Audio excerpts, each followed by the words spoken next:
Amis du café, amis d'Au Poste, amis de la police, bonjour, amis de Valérie Pécresse, donateurs, généreux donateurs de Valérie Pécresse, soyez les bienvenus. Pécresse a besoin de plus d'argent qu'Au Poste.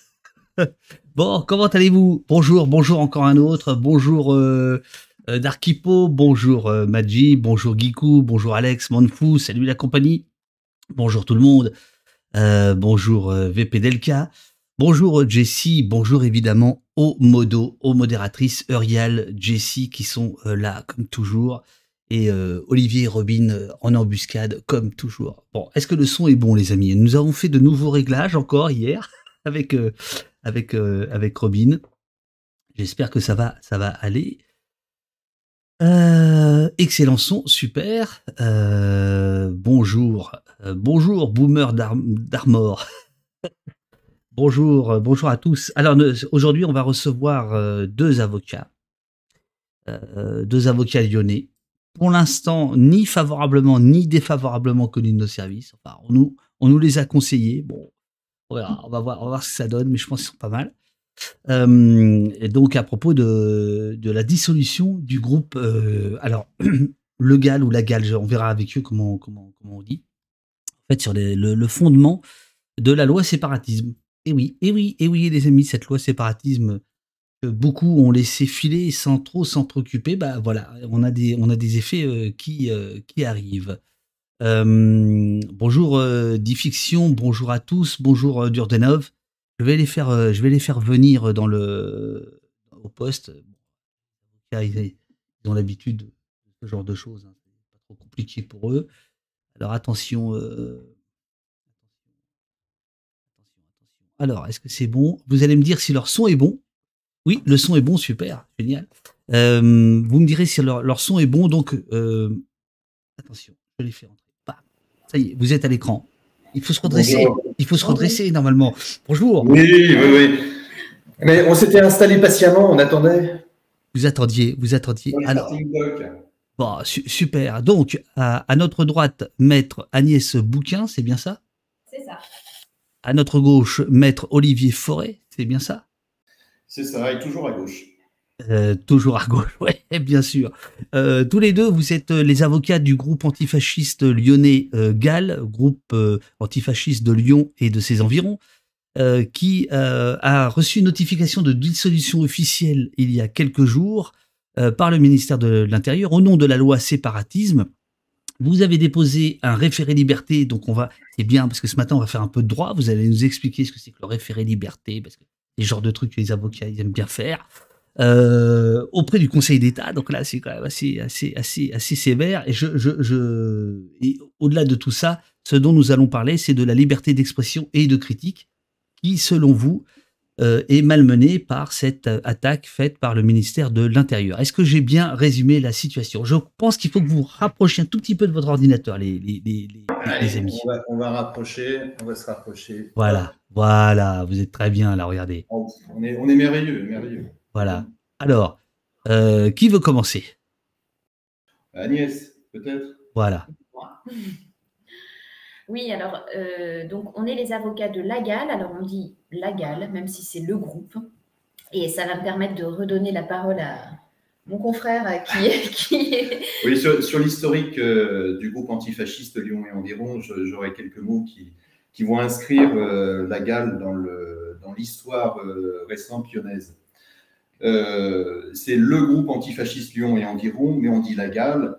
C'est évidemment une ambiguïté à la fois sur la maladie, mais également une distinction avec le groupe de lutte antiterroriste au Pays Basque, qui a pratiqué les exécutions sommaires, qui est un groupe paramilitaire pseudo-policier qui pratiquait l'exécution sommaire de militants basques autonomes.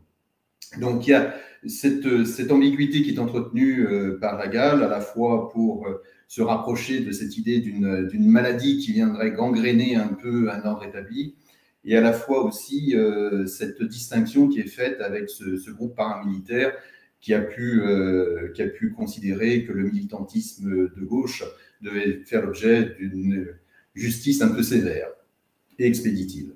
Alors, j'ai donc modifié le titre, puisque je me suis fait engueuler par le chat, à juste raison, hein. J'ai mis donc dissolution des antifas, la GAL. Alors que j'avais mis le GAL. Bon. Disons que quand on est ministre de l'Intérieur, on va dire le GAL. Quand on a plutôt des sympathies avec le groupe antifasciste, on dira plutôt la GAL. Alors, vous voyez, c'est écrit la GAL. Le 30 mars dernier, je crois que 2 membres de ce groupe, qui n'est pas un groupe exactement, ont reçu une... ah non, c'est le décret de dissolution, le 30 mars. Hein, c'est plutôt, c'était il y a un mois à peu près, 2 de vos clients, en fait, ont reçu une lettre leur disant ça va pas du tout ce que vous faites, on va vous interdire. Alors, c'est une personne. En fait, c'était le 17 mars.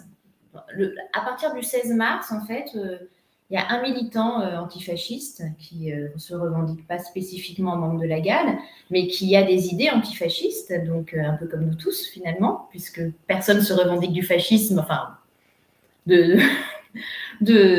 pas officiellement en tout cas. Donc, ce militant constate que la police le cherche. On est le 16 mars, donc ils vont sonner chez lui pendant qu'il est au travail. Bon. Et finalement, il nous contacte et le 17 mars, Olivier Forêt donc, appelle le commissariat et effectivement, il s'agit de lui remettre une notification. Donc, j'accompagne ce militant et là, on lui remet la notification des griefs. Donc, on lui explique effectivement qu'il est considéré comme étant dirigeant du groupe Antifa Lyon et environ et que le gouvernement envisage de le dissoudre sur le fondement justement de ce texte, ce nouveau texte modifié par la loi du séparatisme. Et le 17 mars, on a un délai de 10 jours pour apporter nos observations. Donc, on va apporter des observations parce que les faits ne sont absolument pas réunis, les griefs sont fantaisistes ou sont des contre-vérités. On va envoyer les... Alors ça, c'est ce que disent les avocats. Exactement, mais on pourra revenir sur 2-3 faits. Bah oui, il va falloir revenir. Hein. Vous croyez quand même pas qu'on va prendre ça pour argent comptant, maître? Oh, avec plaisir, on y a passé du temps, on a tout. Je sais. On a déconstruit, comme on dit sur le plan sociologique, on a déconstruit un peu ces vérités des ministères de l'Intérieur. Effectivement, avec cette difficulté, c'est que le décret de dissolution, c'est le visa d'un texte. Donc, vous avez un fondement textuel qui vient vous dire, eh ben, nous, on vous dit association, groupement de faits. Il n'y a pas de différence qui est faite sur le plan légal. C'est pas parce que vous n'êtes pas déclaré en préfecture qu'on ne peut pas vous dissoudre. Vous avez ce fondement textuel, donc c'est ce que vous disait Agnès, c'est exclusivement la loi séparatisme, l'article tel qu'il a été modifié par la loi séparatisme.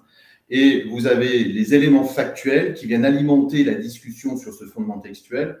Et là, vous avez 3-4 pages de faits où on va citer un certain nombre d'événements, de manifestations, et on va dire, bah, vous la GAL, vous, militants sympathisants de la GAL, on vous reproche d'avoir fait telle chose. Voilà. Et c'est vrai qu'à la fois, il y a une réponse à apporter sur le plan du droit. Est-ce qu'on peut appliquer la loi séparatisme? Est-ce qu'on peut considérer que cette loi est conforme au texte européen? Est-ce que la loi ne porte pas atteinte à des libertés fondamentales? Et ça, c'est le cœur des interrogations que vous aviez tout à l'heure. Et est-ce que les faits en eux-mêmes sont constitués? C'est-à-dire, est-ce qu'on n'est pas sur une lecture des faits qui est une lecture tronquée? Alors, personnellement, vous allez me dire, effectivement, on est avocat, et nous sommes avocats de la GAL. Moi, j'accompagne ces militants depuis toujours, avant même l'existence de la GAL. Ça fait 18 ans que je les accompagne, ces militants antifascistes. La GAL, elle, a été créée en 2013, lorsque le terrain du combat contre l'extrême droite à Lyon a été complètement déserté, qu'il n'existait plus de groupes combattant l'extrême droite. Ces militants, ces anciens militants issus en fait de la génération d'avril 2002, hein, parce que c'est des gamins d'avril 2002, la GAL, hein, pour l'essentiel, sont des gamins qui ne votaient pas en avril 2002, qui ont été profondément choqués, qui ont participé à cette concorde nationale de lutte contre l'extrême droite, de barrage à l'extrême droite, et qui ont grandi avec cette idée-là, et qui ont constaté qu'à Lyon, malheureusement, l'extrême droite avait pignon sur rue, avait un droit de cité absolument général, et pouvait s'implanter, mais alors, en toute impunité, développer des idées en toute impunité, voire pratiquer ce qu'on ne pensait pas voir dans nos rues depuis les années 30 et depuis les années 40, pour nous plus précisément, ces ratonnades, ces descentes armées où on vient saccager des locaux parce que ce sont des locaux de personnes qui ont une idée d'un mouvement, une idée de liberté qui est qualifiée d'anarchie. Voilà. juste pour situer les choses, est-ce que Lyon il y avait déjà un microclimat fasciste à Lyon en 2002, en 2013, ou c'est arrivé plus tard? Non, depuis toujours. Il y a un ancrage à Lyon. Il y a une tradition à Lyon. Alors, il faudrait peut-être demander plus à des sociologues. Là, c'est le Lyonnais qui peut vous répondre éventuellement, plus que l'avocat. Moi, ce que je constate en tant qu'avocat, c'est que les organisations d'extrême droite sont extrêmement nombreuses à Lyon. Alors, on va, avec d'ailleurs une diversité d'offres d'extrême droite. On va avoir une extrême droite qui sera peut-être plus catholique traditionnaliste. On va avoir une extrême droite qui va être très ancrée dans des idées pétinistes. On va avoir une extrême droite qui va être très ancrée dans la violence, la violence pouvant se retrouver d'ailleurs dans les trois mouvements. Mais voilà, on a cette diversité d'offres qui est un ancrage particulier à Lyon, parce que Lyon a une histoire qui est très marquée par le catholicisme, par la tradition. Et ce qui fait que d'ailleurs certains journalistes avaient pu souligner un peu cette ambiguïté lyonnaise de terre de résistance et de terre d'ancrage de l'extrême droite. Voilà, de terre de résistance et de terre de collaboration. C'est vrai que ça correspond assez bien à Lyon. Et tant que la résistance s'organise et existe, on a ce contrepoids, si vous voulez. Mais parfois, quand la résistance s'efface parce que l'idée politique s'est un peu diluée, parce que l'idée politique de l'extrême droite est un peu plus acceptée, et ben vous avez malheureusement ces groupes d'extrême droite qui vont se diffuser très largement, qui vont s'implanter très largement, y compris d'ailleurs dans des quartiers qui étaient plutôt des quartiers marqués à gauche, y compris dans des institutions comme l'Université Lyon 2, qui étaient plutôt marquées à gauche aussi, puisque l'histoire de l'Université Lyon 2 est née de la scission. La fac de droit de Lyon 2 est née de la scission politique, justement, avec la fac de droit de Lyon 3. Et ben, vous avez eu une diffusion lente qui s'est faite de ces idées d'extrême droite, qui est venue gangréner un peu complètement toutes nos institutions. Sur le plan politique, là, c'est aussi le citoyen lyonnais qui pourrait vous répondre. Il y a toujours une ambiguïté, on va le dire comme ça, du pouvoir politique en place lyonnais. Disons qu'on s'est toujours arrangé à Lyon avec l'extrême droite, qui a fait partie de cette composante, parce qu'il y a cette diversité d'images. Vous prenez la géographie lyonnaise, vous avez des quartiers très populaires qui sont issus, n'oublions pas que Lyon, c'est un peu le berceau du syndicalisme quand même, avec la commune. Vous avez eu les premières organisations syndicales, les premières implantations d'épiceries solidaires qui sont sur les pentes de la Croix-Rousse. Donc vous avez une vraie histoire de la gauche et de l'extrême gauche à Lyon, mais vous avez aussi des zones beaucoup plus riches avec, je dirais, aussi une histoire qui est une histoire marquée par la droite extrême et l'extrême droite. Alors, on va attaquer la notification exactement. La dissolution de ce groupement, de fait, est envisagée. C'est ce qu'écrit le ministère de l'Intérieur sur le fondement du premier de l'article L212.1 et de l'article L212.1.1 du Code de sécurité intérieure, selon lesquels, ouvrez les guillemets, sont dissous par décret en Conseil des ministres toutes les associations ou groupements de fait, premièrement, qui provoquent à des manifestations armées ou à des agissements violents à l'encontre des personnes ou des biens, et pour l'application de l'article 212-1, sont imputables à une association ou un groupement de fait les agissements mentionnés à l'article 1 commis par un ou plusieurs de leurs membres agissant en cette qualité ou directement liés aux activités de l'association ou du groupement dès lors que leurs dirigeants, bien qu'informés de ces agissements, se sont abstenus de prendre les mesures nécessaires pour les faire cesser compte tenu des moyens dont ils disposaient. Voilà. Là, je vous ai lu ce que vous connaissez par cœur, mais avant que Agnès vous répondiez, Maître Forêt, je vais vous demander de répondre au chat. Quelle est cette affiche qui est derrière vous? Ah, ben oui, volontairement. Je vous l'ai mis, c'est une affiche qui décore notre cabinet, pour tout vous dire. Cette affiche... voilà. Qui est celle-ci, alors, qui est l'un des reproches qui est fait par le ministère de l'Intérieur à la Gale. Attendez, j'essaye de vous la montrer. Là, c'est parfait. Ouais, bravo. Ah ouais, vous êtes bien tous les deux. Lionel, si vous pouvez vous mettre un peu plus dans l'écran, ce sera bien pour la vignette. Voilà, donc cette affiche, en fait, est l'une des affiches qui a été reprochée par le ministère de l'Intérieur et qui est venue motiver la procédure de dissolution.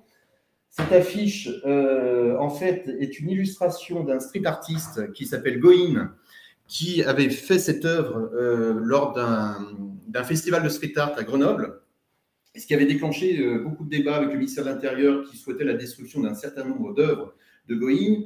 Il y avait cette œuvre-là, c'est un policier américain avec une cagoule du Ku Klux Klan, Ça venait dénoncer en fait le meurtre de George Floyd. Et vous aviez une deuxième œuvre qui avait été faite dans une gare désaffectée, qui était Voie à la destruction, toujours de Going, qui était cette fameuse représentation de CRS tabassant la liberté, avec sur leur bouclier la mention 49.3. On était en plein débat sur le 49.3 pour faire passer des réformes, en pleine répression des Gilets jaunes. Et cette affiche, cet artiste est dans cette lignée-là. La GAL, le groupe antifasciste Lyon et environ, a décidé d'utiliser cette œuvre avec la mention « La police tue » comme la mention sur un paquet de cigarettes. Et ce texte, le racisme et les violences policières font système, abolir la police est une urgence. Eh bien, il faut savoir aujourd'hui que critiquer la police, pour le ministère de l'Intérieur, c'est un motif de dissolution de vos idées. Et donc, oui, pour en revenir à la notification, justement, donc il y avait toute une série de faits. Mais ce qui nous a intéressé, c'est le texte, justement, que vous avez rappelé. Je voyais dans les questions demander si le décret, c'était un acte administratif ou judiciaire. C'est assez intéressant parce que, justement, c'est administratif. Et cette procédure de dissolution, c'est une dissolution administrative, donc décidée par le gouvernement. C'est Ragben qui posait la question, que je le salue. Qui peut ensuite passer par la voie judiciaire. C'est-à-dire qu'on peut contester cette dissolution, mais qui est effective, devant un juge. Oui. Il y a une possibilité de demander une dissolution judiciaire. Dans ce cas, parce que c'est aussi une possibilité ouverte au gouvernement, c'est-à-dire de saisir un juge pour demander de trancher la question en disant « moi j'estime que ce groupe ou cette association pose problème et il faut la dissoudre ». Il y a cette possibilité qui est finalement beaucoup plus respectueuse des libertés, et il y a ce fameux article du Code de la sécurité intérieure qui permet de dissoudre les associations et les groupements. Et une fois qu'ils sont dissous, ces associations ou groupements peuvent faire des procédures pour les contester. Mais en attendant, elles sont dissoutes. Donc évidemment, c'est très attentatoire à la liberté, à plusieurs libertés publiques, la liberté de réunion, la liberté d'association et la liberté d'expression. Donc c'est encadré. C'est notamment encadré par la CEDH, qui avait déjà eu matière à vérifier si nos textes étaient conformes aux droits de l'homme, et avait répondu par oui, avec cette particularité qu'à l'époque, il s'agissait des dissolutions de groupes d'extrême droite, et plus précisément des groupes qui étaient liés au meurtre de Clément Méric. Et dans ces cas-là, ces associations et groupements étaient dissous pour avoir incité à la haine, pour avoir créé des milices privées, voilà, pour toute une série d'infractions, et pour avoir appelé à des manifestations armées dans la rue. Donc, la Cour européenne... Ce que la GAL n'a pas fait. Absolument. Je vais y venir, parce qu'en fait, ce que la GAL ne pouvait pas faire, n'a jamais fait, et d'ailleurs, aucune dissolution n'était envisageable sur ces fondements. Donc, ce qui se passe, c'est que la Cour européenne, dans un arrêt Ayoub, qui est un arrêt, il me semble, de 2019, si je me trompe, valide notre Code de la sécurité intérieure en disant on peut dissoudre ces groupes qui portent atteinte aux valeurs de la démocratie. Et dans ce cas, quand on porte atteinte aux valeurs de la démocratie, on ne porte pas une atteinte démesurée à leur liberté d'association. Pour la GAL et pour les groupes Antifa et pour les groupes contestataires, d'une manière générale, aucun des motifs de dissolution ne permettait de les dissoudre.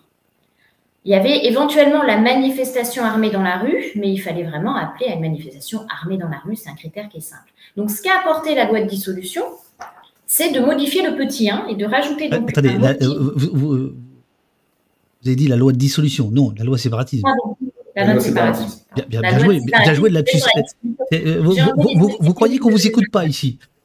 Vous croyez que ça va dérouler tout seul? Et non. Non, effectivement, donc cette loi de séparatisme, ce qu'elle a amené, c'est un nouveau motif qui est de permettre également de dissoudre les associations et les groupements qui appellent, qui provoquent à des agissements violents à l'encontre des personnes ou des biens. Et donc, on est dans un motif extrêmement large qui est sujet à beaucoup d'interprétations et qui est dangereux. Donc, c'est sur la base exclusivement de ce motif, qui donc date du 24 août 2021, que la dissolution de la GAL est recherchée. Donc, bon, on ne va pas faire un cours de droit trop poussé, mais c'est vrai que ça pose une vraie difficulté de liberté publique, cette application de loi.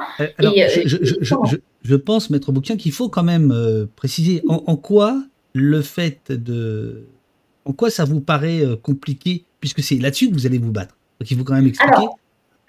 Qu'est-ce qui vous paraît attentatoire aux libertés? Je me fais évidemment l'avocat du diable, ce qui est toujours un plaisir avec des avocats. En quoi ça vous semble attentatoire?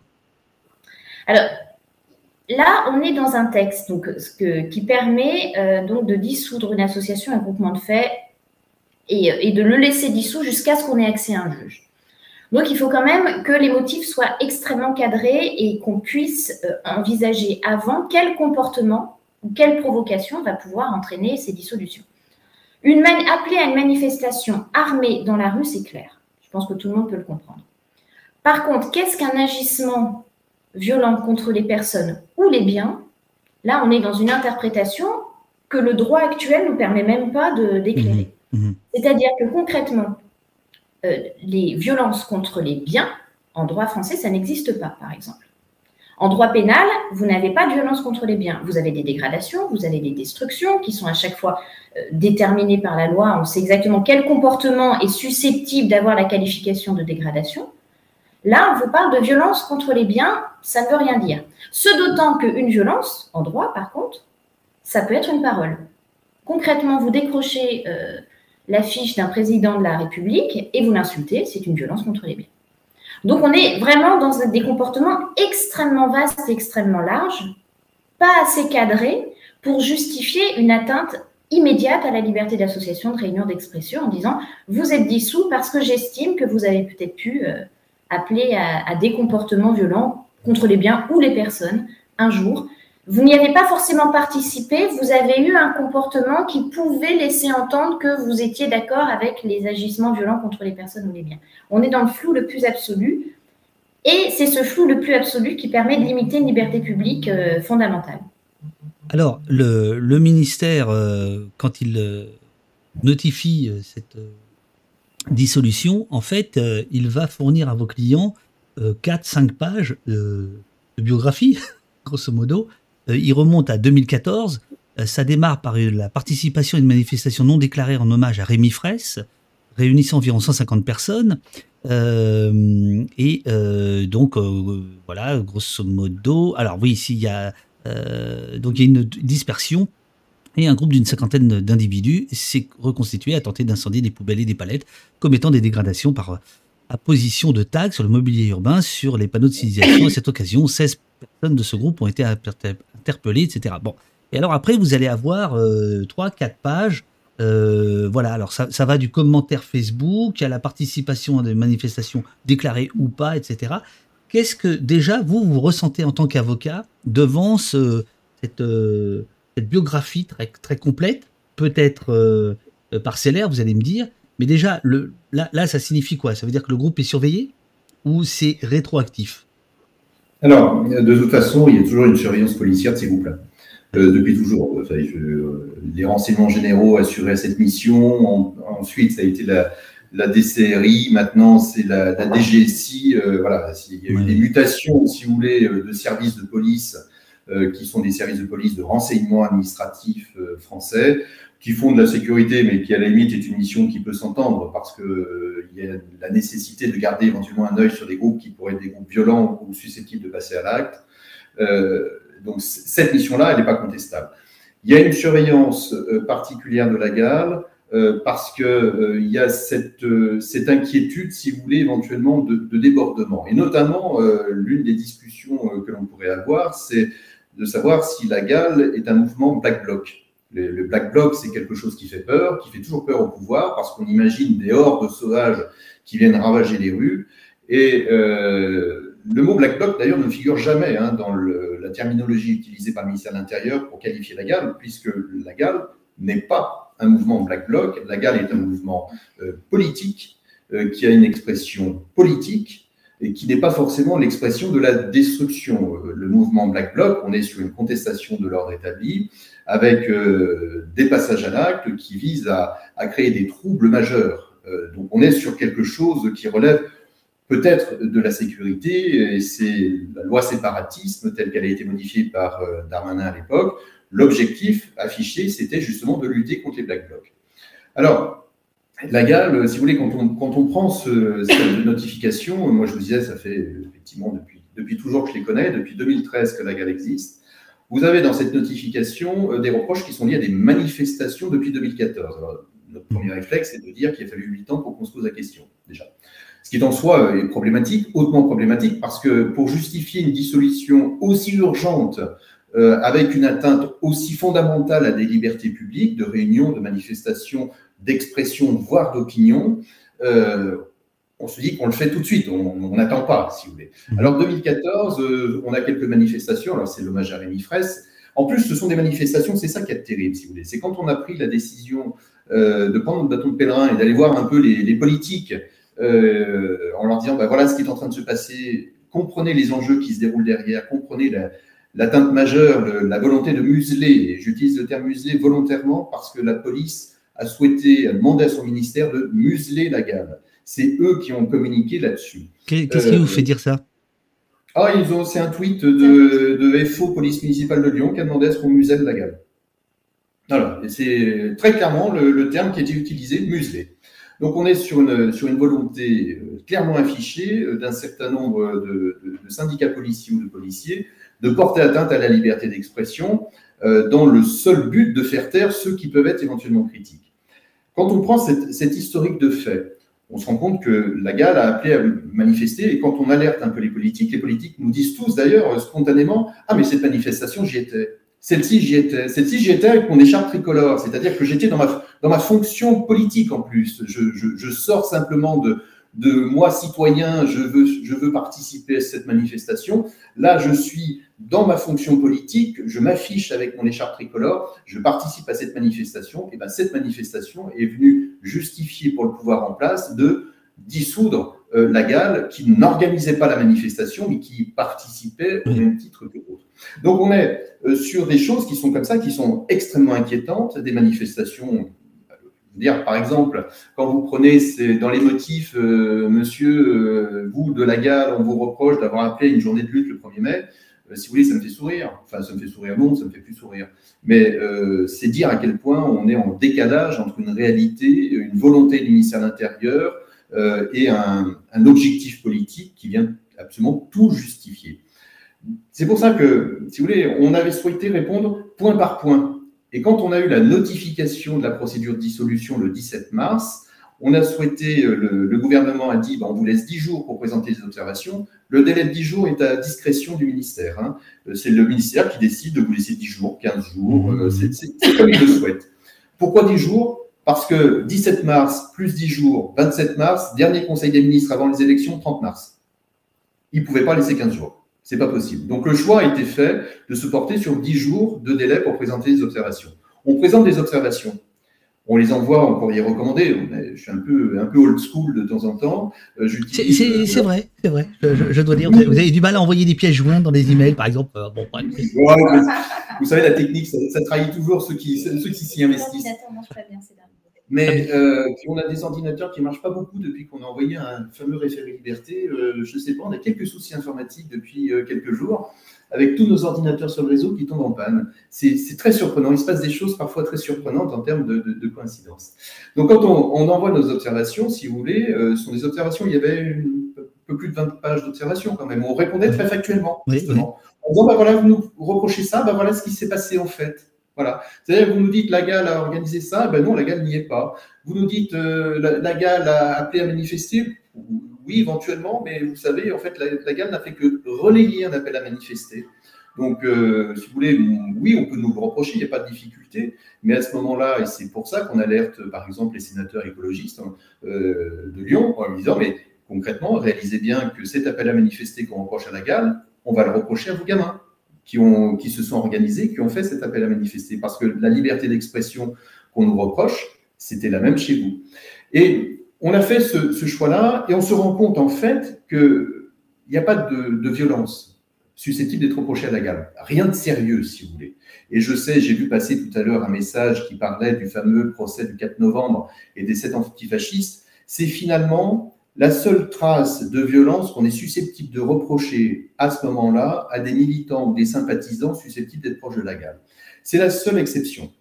C'est ce fameux procès du 4 novembre qui a fait l'objet déjà de beaucoup d'échos dans la presse et pour lequel on est à disposition éventuellement. Il faut peut-être quand même resituer les choses parce que tout le monde n'est pas forcément au courant de ce qui s'est passé ce jour-là. Oui. Alors rapidement. En quelques mots, nous sommes le 28 août. Il y a une manifestation qui est une manifestation anti-pass sanitaire, pas anti-vax, anti-pass. La manifestation anti-vax est une manifestation plutôt de droite. La manifestation anti-pass est une manifestation plutôt de gauche. Depuis quelques semaines, les militants de Civitas avaient pour consigne d'infiltrer les manifestations et de provoquer les manifestations pour provoquer des désordres. Ils l'ont revendiqué, ça a été communiqué par Civitas, il n'y a pas de doute, c'est suite à l'affaire Cassandre-Fristo et sa pancarte antisémite. Le 28 août, des militants Civitas vont provoquer dans la manifestation anti-pass les mouvements de gauche. Il va s'en suivre une petite échauffourée débutée par les manifestants Civitas, il faut être clair. C'est rien, c'est un non-événement absolu. Et simplement, un fonctionnaire de police, le lundi, qui a suivi 2 jours après, s'est dit « c'est scandaleux et je vais, moi, décider d'enquêter d'office parce que je fais régner l'ordre public. Je suis de la brigade anti-cambriolage, mais c'est pas grave, je vais me saisir de cet événement-là. » Et on va avoir une enquête qui va se dérouler complètement à charge, avec une proximité manifeste avec les mouvements d'extrême droite, puisque le policier a même le téléphone portable. Il faut savoir que Civitas, si vous cherchez, vous ne trouvez pas de coordonnées. Mais manifestement, ce policier a le téléphone portable d'un certain nombre de militants Civitas, puisqu'il va les contacter téléphoniquement, et ils vont convenir ensemble que non, ils ne déposeront pas plainte, mais qu'on allait quand même continuer la procédure. Et vous avez ce mécanisme policier qui se met en branle immédiatement pour obtenir la répression de ces militants antifascistes, à qui l'on va reprocher des violences, mais on aurait pu reprocher strictement les mêmes, voire pire, aux militants de Civitas. Ça va aboutir quand même à l'incarcération le 23 septembre d'un certain nombre de militants, dans le cadre d'une procédure de comparution immédiate, parce que quand la police décide quelque chose à Lyon, le procureur de la République, généralement, embraye sur la même solution. La police a quand même l'oreille de notre parquet assez facilement. Et il va y avoir cette procédure symptomatique qui va se terminer simplement par une relaxe générale sur le fait d'avoir participé à une manifestation en vue de commettre des violences, qui est le cœur justement de la discussion sur la loi séparatiste. Ils sont relaxés pour cette infraction-là. Et il va y simplement rester quelques contraventions parce que certains ont dit oui, effectivement, j'ai mis une claque parce que vous comprenez, il m'a mis des coups de pied, j'ai mis une claque et c'est tout. Et donc, ça va se terminer par des contraventions. Voilà, si vous voulez, l'un des rares événements sur lesquels on va avoir un débat et qui est un rare élément susceptible d'être reproché. Le reste des éléments factuels, ce sont des manifestations sur lesquelles il ne s'est rien de passé de particulier ou des manifestations sur lesquelles il y a pu y avoir éventuellement une poubelle incendiée ou quoi que ce soit. Enfin, on est dans le ridicule, si vous voulez, du débordement en manifestation, quand on parle d'une poubelle incendiée quand même. Et vous avez beaucoup d'éléments qui vont être reprochés à la GAL et à ses publications qui sont surtout, et c'est le cœur, et c'est pour ça que je voulais que cette affiche soit avec nous, c'est le volet politique de la GAL, qui est la critique de l'extrême droite et la critique des violences policières. Donc, une fois qu'on a dit ça, c'est-à-dire un peu plus que les violences policières, de la police. Oui, de la police comme système répressif et dans tous ses excès et l'absence de contrôle. Dans le bras armé, oui, bien sûr. Cette expression abolir la police, mais qui ne me dérange pas, qui est une question sociétale de gestion de tension ou de gestion de la sécurité, qui est une question sociétale plus que légitime, et vous avez un certain nombre de sociologues qui vont s'en faire l'écho. Il n'y a absolument aucune difficulté avec ça, c'est un débat politique à avoir, mais ce n'est pas une expression qu'on peut vous reprocher, en fait. Ce n'est pas une expression qui est interdite. Oui, et pour en revenir au cadre légal, le fait de dire « moi, je veux abolir la police », en quoi est-ce que c'est une provocation à des agissements violents contre les personnes ou les biens? On est vraiment dans une parole, en fait, qui est complètement muselée, pour reprendre le terme. Donc, c'est pour ça que, sans rentrer au début, quand on a fait nos observations sur la notification du 17 mars, on est resté très factuel, en disant, reprenez un peu la copie, il n'y a rien qui tient. Les faits sont tronqués, soit ils sont inexistants, soit ils ne sont pas imputables, ça ne va pas. Comme notre courrier recommandé est arrivé le jour du Conseil des ministres, on n'est pas bien sûr qu'il ait véritablement été lu, puisque le décret a été pris donc sans attendre les observations et annoncé à la sortie du Conseil des ministres avec Gabriel Attal, qui prend le soin de préciser que jusqu'à la dernière seconde du quinquennat, les dissolutions continuent et cette fois, c'est le tour de la gale, en gros. Donc, ce qui fait de cette affaire une affaire éminemment politique. Tout à fait. Alors, qu'est-ce qu'on fait juridiquement? Parce que c'est ça le problème, c'est que la dissolution, à partir du moment… D'ailleurs, il y a Nico Sode qui nous dit « Écoutez ça de bon matin, ça dégoûte. Là, c'est concret. Est-ce qu'il nous reste des leviers d'action juridiquement ?» Tout à fait. Là, vous êtes là pour ça. Je voudrais juste, excusez-moi maître, qu'on dise ce que risquent vos clients, en fait. On ne l'a pas dit. Voilà. Alors, c'est aussi sur l'aspect juridique, parce que la première chose à faire, dans l'absolu, c'est de faire annuler le décret, en expliquant il n'y a rien qui tient, juridiquement, factuellement, rien ne tient. Sauf que pour faire annuler le décret, il faut faire une requête en annulation devant le Conseil d'État, que c'est une procédure au fond, et qu'on aura une audience dans un an. Donc ensuite, il y a les procédures en référé qui permettent de suspendre le décret. Il y a le référé suspension qui permet de dire moi, je vais vous demander d'annuler, mais dans l'attente, suspendez. Et il y a celui qu'on a choisi qui est le référé liberté, qui permet de dire dans les 48… C'est le plus beau, c'est le plus classe. Il faut enrayer la liberté. Voilà. On parle de liberté. Il faut qui rappelle que le juge administratif est garant des libertés et pas que le juge judiciaire, parce qu'il y a deux ordres. Conseil d'État, c'est les rapports entre les individus et l'administration, pour faire simple. Et le référé liberté permet de dire, pour simplifier, il me faut un accès à un juge dans les 48 heures, puisque je vous prouve qu'il y a une décision administrative manifestement illégale et qui porte une atteinte à une de mes libertés publiques fondamentales. La liberté d'association, la liberté de réunion, la liberté d'expression, c'est des libertés publiques fondamentales. Là, on vous a un peu expliqué en quoi on estimait, je pense que on ne se trompe pas, que ce décret est manifestement illégal. Maintenant, où est l'urgence? Et c'est justement, je reviens à votre question, qu'est-ce qui risque? Je lisais aussi dans une des questions, est-ce que c'est une association légale? C'est toute la question. C'est un groupement de faits. Le groupement de faits, on n'a pas de définition légale. Grosso modo, on est un groupement de faits dès lors qu'on porte une parole un peu commune. Donc la gale, 5 personnes qui ont un compte Twitter avec une identité pourraient être considérées comme un groupement de faits. Mais quand on est un groupement de faits ou une association dissoute et qu'on continue à se réunir et à se rencontrer, à faire des actions ensemble ou à avoir une parole commune, on tombe sous une infraction qui est la reconstitution de ligue dissoute, donc qui est un délit. Alors qui est une vieille infraction. Oui, mais de toute façon, ces textes nous renvoient un peu à l'histoire. L'origine de la procédure des lois qui permettent les dissolutions administratives, c'est quand même la lutte en 1936 contre les milices fascistes qui défilent dans les rues et armées. Le texte lui-même, qui appelait à des manifestations armées dans les rues, ça vise strictement les milices fascistes de 1936. C'est pour ça que le texte, à l'origine, ne permet que la répression de mouvements d'extrême droite, puisque un mouvement d'extrême gauche, on pourrait mettre éventuellement quelques réserves en action directe qui a fait l'objet d'une dissolution, mais un mouvement d'extrême gauche, par définition, n'appelle pas à la haine et à la discrimination. C'est toute la difficulté, si vous voulez. Ou alors dire… Mais alors, justement, là, ce que vous êtes en train de nous dire, c'est qu'à travers l'histoire qui occupe la gale, on voit la loi séparatisme à l'œuvre, et donc là, il y aurait un glissement dans les possibilités de dissolution. Oui, très par rapport aux années 30. L'objectif de la réforme de la loi séparatisme, c'est de permettre la dissolution de mouvements de gauche qui ne peuvent pas, par nature et par essence, tomber sous le coup du Code de la sécurité intérieure jusqu'à présent.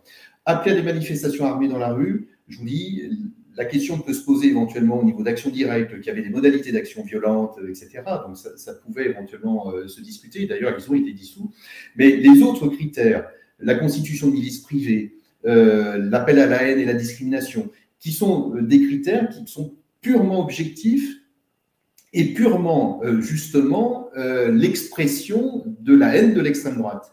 La politique d'extrême droite est fondée là-dessus, sur la haine, sur le rejet et sur la discrimination. Donc, par définition, lorsqu'on parle de ces mouvements que l'on veut dissoudre, associations, groupements de faits, peu importe, lorsqu'on parle de mouvements qu'on veut dissoudre, si on prend le Code de la sécurité intérieure dans sa version antérieure à août 2021, il n'y a que l'extrême droite qui peut être dissoute.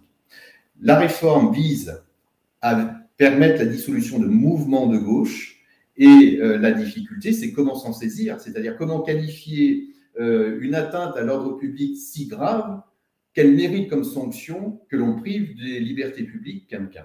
Alors, il faut bien comprendre que ce décret de dissolution, Agnès a raison de rappeler, attention, le risque, c'est la reconstitution de ligue dissoute, qui est une infraction un peu qu'on trouve rarement, qui a été appliquée à Gabriac et Benedetti, qui ont été condamnés pour reconstitution de ligue dissoute, parce qu'à Lyon, on peut vous dissoudre, vous vous reconstituez finalement assez facilement, vous restez dans le même local, vous changez simplement l'étiquette sur la boîte aux lettres et vous pouvez continuer à vivre sans aucun problème. Vous êtes assez peu inquiété quand même.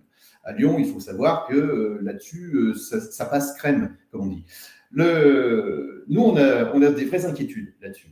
C'est-à-dire qu'aujourd'hui, celui qui est visé dans le décret de dissolution, qui est lui nommé, on dit vous et 30 militants ou sympathisants. Il va falloir qu'on définisse la notion de militant ou sympathisant d'un groupement de fait. On ordonne votre dissolution sous l'étiquette groupe antifasciste Lyon et environ. Ça veut dire quoi? Que celui qui est désigné, ou même que ceux qui sont visés à travers la notion de militant ou sympathisant sans être nommés, eh bien ceux-là, s'ils se réunissent à 2, à 3 pour discuter politique, eh bien on peut les poursuivre devant le tribunal correctionnel. Alors, on se dit qu'on ne va peut-être pas aller jusque-là, mais en tout cas, la police a toute liberté aujourd'hui de placer en garde à vue quelqu'un contre lequel il estime qu'il y a des indices d'avoir commis une infraction. C'est-à-dire qu'aujourd'hui, ils sont complètement à la merci des services de police qui, s'ils estiment qu'ils sont deux et que ces deux-là sont sympathisants de la GAL à leurs yeux, eux, policiers, ils peuvent les mettre en garde à vue.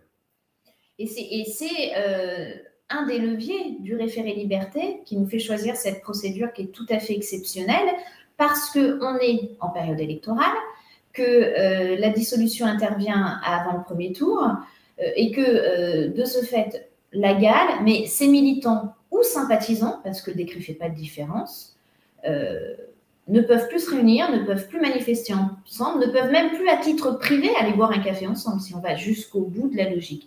Et si on regarde, parce que, évidemment, le texte sur le séparatisme avait donné lieu à beaucoup de débats, avec beaucoup de questions posées par l'opposition. Et un député, il me semble, de droite, avait demandé à Darmanin quelle était l'utilité justement de dissoudre les groupements de fait, puisqu'un groupement de fait, c'est par définition pas forcément de liste d'adhérents et c'est toujours compliqué. Et il avait été très clair, il avait dit si 3 personnes exercent une activité associative non déclarée que ce groupement de fait est dissous, le fait qu'elles se retrouvent ensemble devient un délit. C'est très intéressant pour les services de police notamment. Je crois vraiment que c'est une arme essentielle.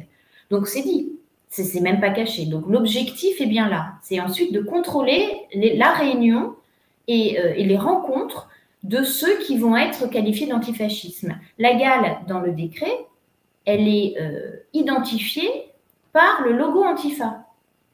Tant dire qu'on est sur quelque chose de très large, hein, puisqu'il y a aussi, je voyais dans les soutiens sur Twitter, il y a des Antifa à New York. Alors je ne sais pas ce que compte faire le gouvernement, mais donc c'est absolument nébuleux comme identification et c'est encore plus dangereux. Alors, donc là, vous avez fait ce référé liberté. Ça veut dire quoi concrètement, Zéra? En termes d'échéance, c'est quoi? Là, en fait, vous avez une application. Hein, alors, ça fait une demi-heure que vous n'avez pas regardé. Vous pourriez regarder devant nous. Alors, allez-y, expliquez-nous de quoi il s'agit. Le référé liberté, pour tout vous dire, c'est pas toute notre vie. Alors, moi, je fais que du pénal, je fais un peu de droit de la famille habituellement. Agnès fait un peu plus de droit administratif et un peu plus divers. Mais c'est vrai que moi, c'est la première fois que je fais un référé liberté dans le Conseil d'État. Je n'ai pas l'habitude de parler à ces gens-là, je vais vous le dire très directement. J'ai un accès à un juge plus direct, avec des échanges plus directs. Là, on est sur quelque chose qui ne relève pas de ma compétence habituelle. Simplement, parler de liberté publique et parler de la GAL, ça par contre, ça me touche, et ça, je peux en parler. Donc, on a fait un référé liberté. Il faut savoir que le référé liberté, c'est un document qui fait 130 pages aujourd'hui, hein, qui est extrêmement documenté sur l'histoire, justement, de l'extrême droite à Lyon, l'histoire des combats, le travail de la GAL, le travail d'information de la GAL sur un certain nombre de mouvements, de militants, en venant dire, attention, ce militant, voilà son histoire, lorsqu'on parle du bastion social, voilà ce que ça signifie derrière. Donc, il y a un vrai travail de fond qui est fait par la GAL, qui avait un site internet sur lequel il diffusait des informations extrêmement intéressantes. Ce référé-liberté, c'est donc cette procédure d'urgence, vous l'envoyez via une plateforme intranet au Conseil d'État directement. Vous avez vu, je progresse, intranet. Vous l'envoyez directement, le Conseil d'État vous l'enregistre et vous envoie ensuite des informations via cette plateforme intranet qui est sécurisée. On a des mots de passe qui nous permettent d'accéder au traitement du dossier. N'oublions pas, on est sur quelque chose qui relève de l'extrême urgence, c'est-à-dire 48 heures. On l'a envoyé mardi soir, la semaine dernière, à 20h20. Et depuis mardi soir 20h20, nous rafraîchissons la page Télérecours, c'est le nom du site intranet. Ah, j'adore ça, Télérecours. Qu'est-ce qui se passe? Voilà, qu'est-ce qui se passe? Alors, ce que je peux vous dire simplement, c'est que le 6 avril, un rapporteur a été désigné, c'est-à-dire qu'un juge a été désigné pour traiter de ce dossier-là. Et ben depuis, nous attendons sagement. C'est-à-dire que le délai de 48 heures qui est prévu dans la loi n'est pas sanctionné. C'est-à-dire que si le juge le dépasse, ben, c'est pas bien grave. Voilà. C'est-à-dire que ça n'annule pas automatiquement le décret. Ça n'annule pas le décret, ça n'annule pas la procédure. On est toujours un peu dans les limbes du traitement du Conseil d'État et on attend sagement et on essaye simplement de comprendre ce qui se passe. Alors, ce qu'on peut vous en dire, nous, de ce qu'on comprend, on va être clair, c'est une boule puante juste avant le premier tour des élections. Et d'ailleurs… Alors, attendez, une boule puante envoyée par qui? Vers qui? Ah, c'est une boule puante que nous avons envoyée au ministre de l'Intérieur qui, par sa dissolution, a souhaité donner des gages électoralistes à sa droite, à son extrême droite et à une partie de l'électorat constituée par les services de police, etc. Donc, de toute façon, on est sur une décision de dissolution qui est purement électoraliste. L'objectif était purement électoraliste. Et donc, si vous voulez, nous, on a réagi aussi politiquement, parce que c'est une atteinte politique, la dissolution de la GAL. Donc, on a réagi politiquement en faisant ce référé-liberté-là et en voulant dire, attendez, maintenant, on vous attend sur le débat sur l'atteinte aux libertés d'expression, c'est-à-dire que vous, ministre de l'Intérieur, vous avez souhaité museler une parole qui est une parole critique à l'encontre de la politique, qui est une parole critique à l'encontre des institutions, et vous, ministre de l'Intérieur, vous ne supportez pas la critique. Et vous ordonnez la mort d'un groupe uniquement parce que ce groupe peut dénoncer des comportements ou des travers que vous encouragez, que vous couvrez, voire que vous institutionnalisez. Donc, la réaction, elle est aussi politique. Elle est aussi politique. C'est une atteinte aux libertés publiques, mais c'est aussi politique. Et donc, on a dit, mais on veut un débat avant le premier tour. Parce que ce que vous avez fait, c'est un geste politique et on veut vous répondre sur le premier tour. Alors justement, vous n'avez pas eu ce débat? Alors, on n'a pas eu ce débat, on attend sagement, on rafraîchit la page intranet. Ce qu'on peut simplement vous dire, c'est que le juge a la possibilité de trier, c'est-à-dire qu'il peut rejeter sans audience, sans débat, la requête en estimant qu'il n'y a pas d'urgence. Voilà, qu'il n'y a pas d'urgence à 48 heures. On constate qu'on n'a toujours pas été trié. Alors, je voyais, je ne sais pas, quelqu'un qui commente en disant qu'elle a pratiqué pendant 25 ans le Conseil d'État et qu'ils sont très sérieux et intellectuellement au top. Ango. Ce qui est vrai, c'est qu'on est effectivement dans des compétences juridiques qui sont supérieures à bien des juristes. On a envoyé une requête qui fait 121 pages. 131. Oui, oui, attendez, mettez-vous d'accord. Voilà. Ça commence par là. Qui est extrêmement documentée, avec une quarantaine de pièces, mais aussi beaucoup de liens hypertextes qui permettent justement de se renvoyer vers l'actualité et aussi pour répondre sur les faits.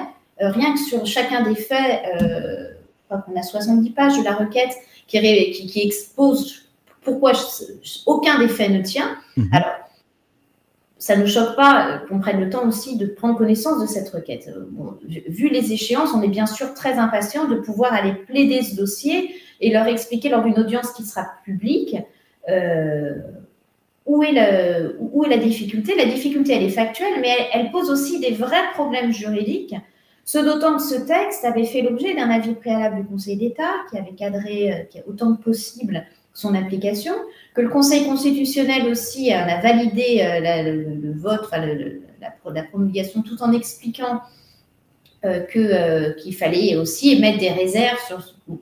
Ce texte est dangereux et tout le monde l'a vu. Il y a des warnings tout autour de ce texte. Et c'est finalement la première application concrète qui en est faite, probablement pas sur le bon groupe. Alors, je sais que vous êtes pris, dans 10 minutes, vous devez partir, hein, c'est bien ça oui.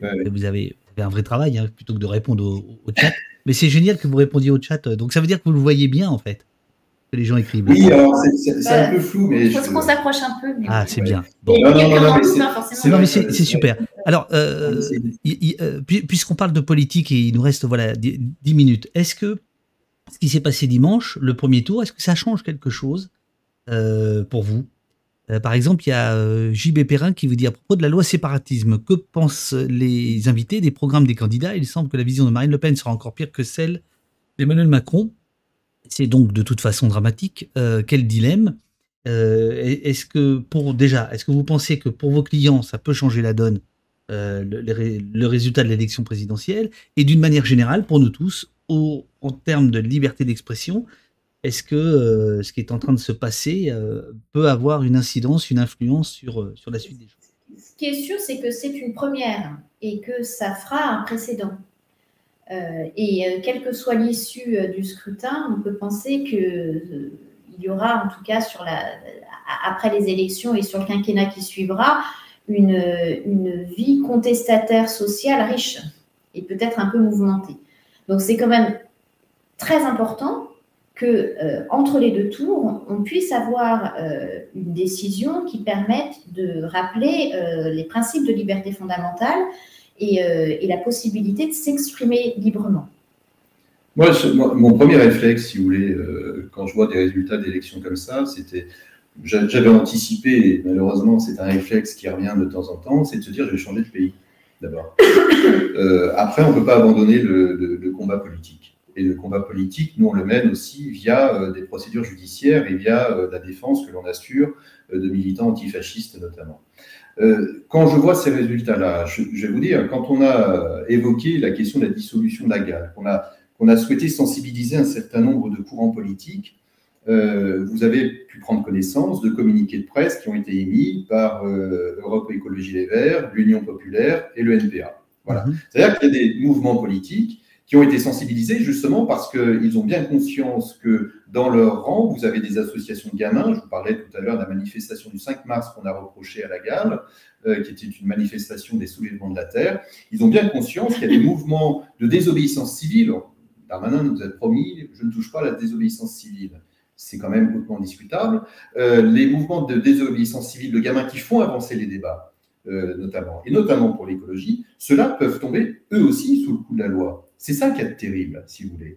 Et parler d'atteinte à la liberté d'expression, parce que là, on se dit, bah, tiens, ça touche les groupes Antifa, et c'est vrai que de temps en temps, vous en avez certains qui vous disent, oh, mais de toute façon, Antifa et facho, c'est la même chose. Alors moi, déjà, j'ai beaucoup de mal à considérer que c'est la même chose, puisque l'antifascisme, par définition, n'existe que parce qu'il y a le fascisme en face. Le fascisme, c'est l'expression d'une haine, l'antifascisme, c'est le combat de l'expression de cette haine.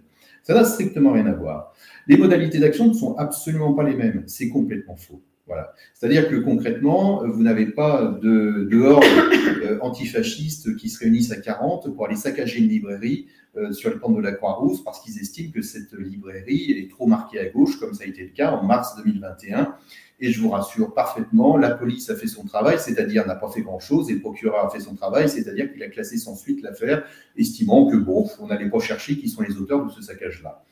Donc, effectivement, il y a... Parler de la librairie La Plume Noire, c'est ça? La Plume Noire. Il y a une vraie inquiétude politique quand on voit les résultats, quand on voit les programmes. C'est une évidence que de toute façon, vous avez un renforcement de l'État policier et c'est la course à l'échalote, là. C'est-à-dire que le débat tel qu'il va se dérouler entre deux tours, ça va être un débat droite-extrême droite et ce sera celui qui va exprimer l'idée la plus sécuritaire possible et le combat le plus marqué contre la liberté d'expression, la liberté de critique.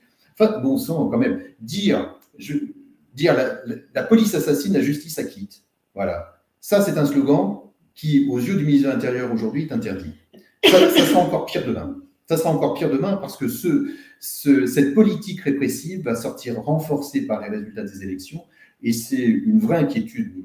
Moi, j'ai quelques années qui font que, tant pis, j'ai une partie de ma vie qui est derrière moi, mais je pense à tous ces gamins qui ont des idées écolo, qui nous ont botté les fesses en nous disant « attention, vous avez détruit la planète, maintenant il faut changer », et bien tous ces gamins-là, ils vont pouvoir tomber à travers leur combat, en appelant à assiéger Monsanto Bayer, et ben ils vont tomber sous le coup de la loi séparatisme. On va leur dire « vous appelez à des agissements violents contre les personnes ou les biens », c'est-à-dire vous avez appelé à assiéger Monsanto, c'est une atteinte aux biens, bon sang, mon Dieu, il faut sauver le grand capital.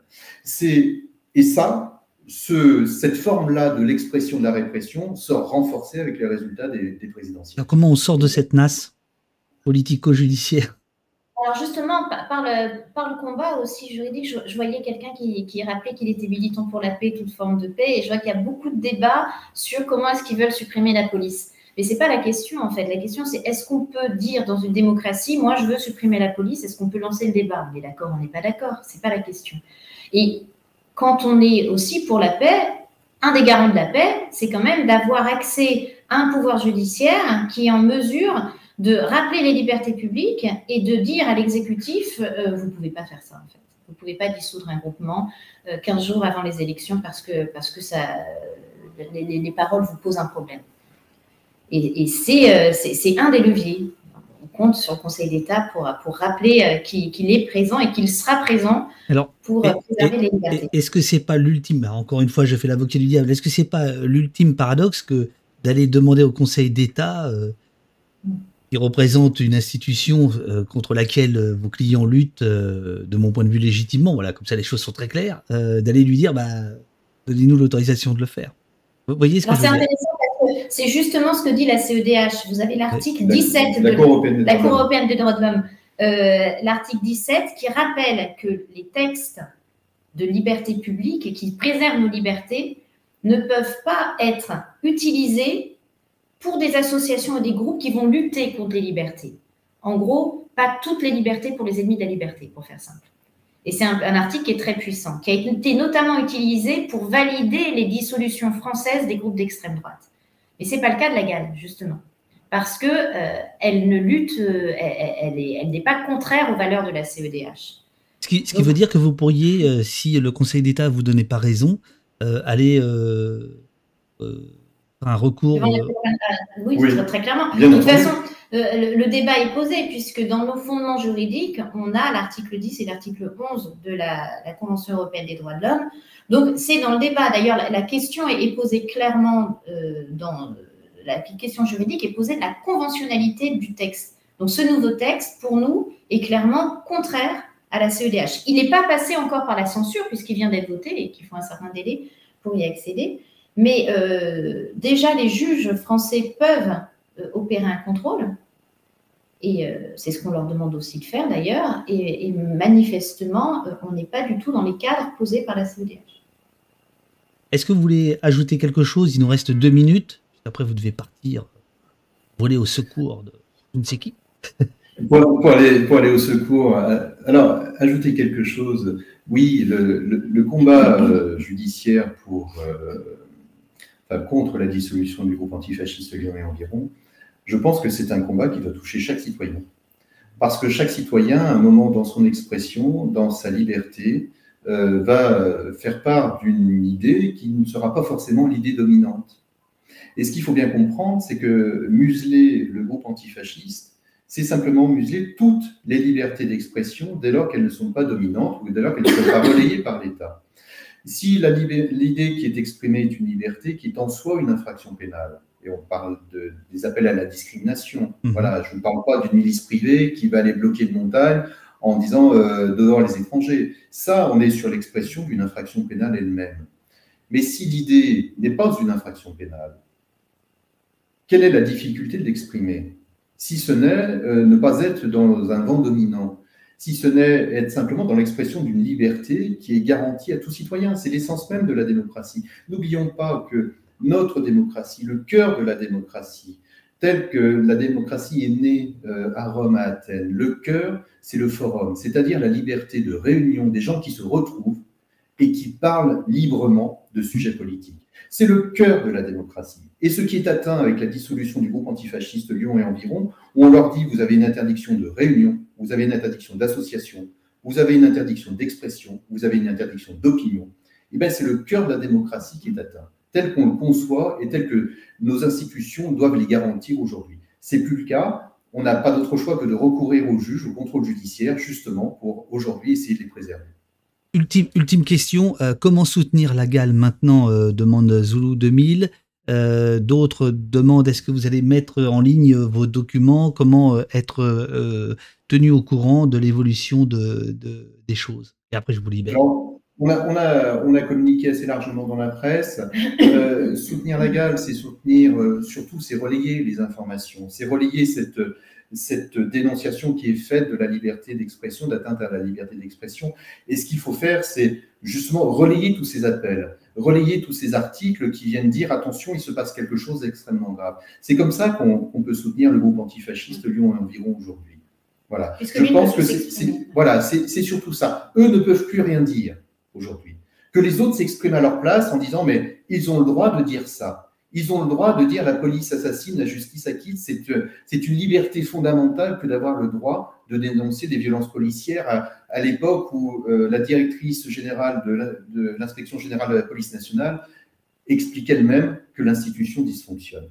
Voilà. Et ce droit-là, il faut le relayer. Et c'est, à mon avis, le meilleur soutien à apporter. C'est-à-dire que le Conseil d'État entende dans sa tour d'ivoire, en tant que gardien des libertés individuelles, que justement les individus s'inquiètent et que l'individu s'inquiète pour le collectif. Et ça, c'est avec l'écho qui sera fait par chacun sur Twitter, sur des réseaux sociaux, sur n'importe quoi, relayer un article. Et ici, c'est n'importe quoi, c'est Twitch. Twitch. Tout va bien. Bon. Donc, voilà. Non, mais je pense que c'est le meilleur soutien à apporter aujourd'hui au groupe antifasciste de Lyon environ. Merci beaucoup à vous deux pour la clarté de vos propos. Pierre-Ange vous dit, vous faites un discours de principe et c'est très beau, mais le réel, c'est que la majorité des Français sont au mieux réactionnaires, et je ne dis pas ça pour dire raciste et fascisant. C'est comme ça aujourd'hui. Mais voilà, Manfou vous dit merci. Gros Chat Gris vous dit merci à toutes et à tous les deux. Merci maître Agnès Bouquin et Olivier Fauré vous dit Rial, merci vous dit Kali, Vokiste vous dit merci beaucoup. Non mais prenez, il faut prendre ces trucs là, surtout en ce moment quoi. Je veux dire, on sent assez peu d'amour finalement de la part de quelques institutions et c'est toujours bon à prendre.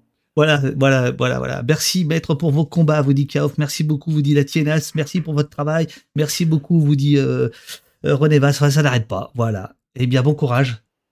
Et nous, on va aller boire un petit café et je continue l'émission avec les gens du chat. Merci à vous deux et tenez-nous au courant, quoi. Envoyez-moi des emails et tout ça. Et voilà, peut-être qu'on se reverra. On va rafraîchir la page et on vous tient au courant. Voilà, rafraîchissez la page. Voilà, merci beaucoup. À très bientôt. Bonne journée à vous. J'ai l'impression qu'il fait beau à Lyon. À un moment donné, il y a eu du soleil là, qui est arrivé, non? Ouais, c'est fini. Ouais, ça dure pas bien. Ouais, c'est du rayon de soleil. Vous savez, les rayons de soleil sont un peu occultés par les nouvelles. En ce moment, oui. Bon. Sympa. Allez. Bon, bonne journée. Merci.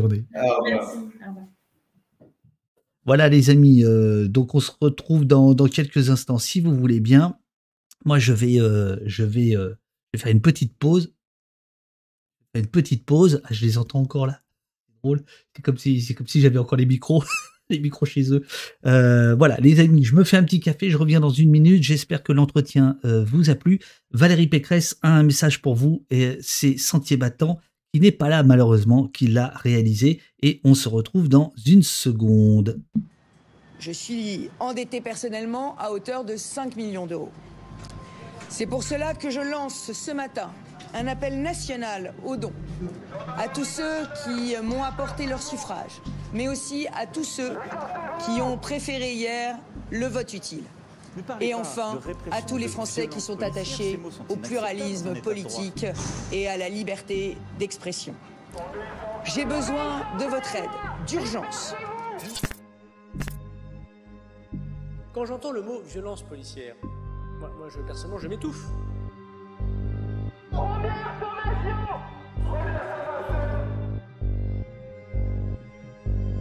Deuxième formation!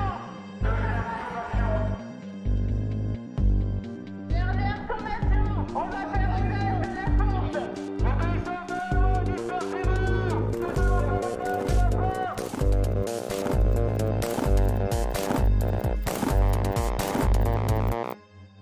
Monsieur le préfet de police, rien n'est plus destructeur que le sentiment d'impuissance et d'injustice. Je vous demande donc une impunité zéro. Faites un casque! Bouclier! En protection!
pense qu'aujourd'hui, on a quand même un vice qui est quand même de beaucoup taper sur les flics.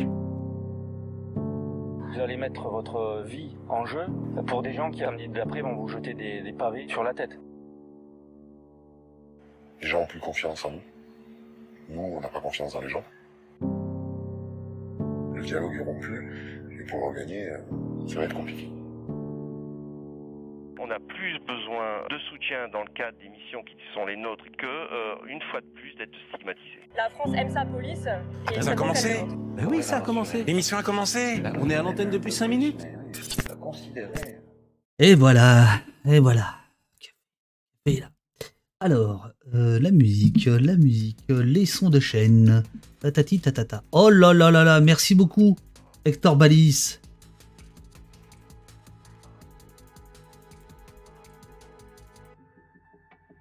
On va laisser le bandoneon.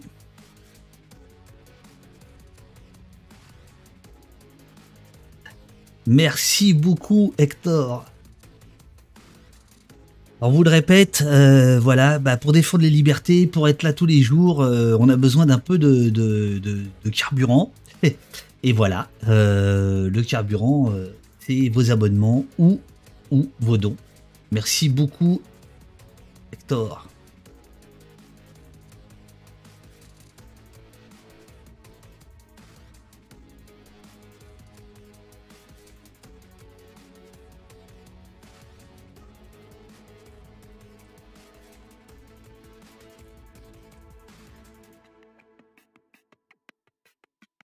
Non, bleu comme l'enfer, l'argent ne rend pas libre, mais l'argent permet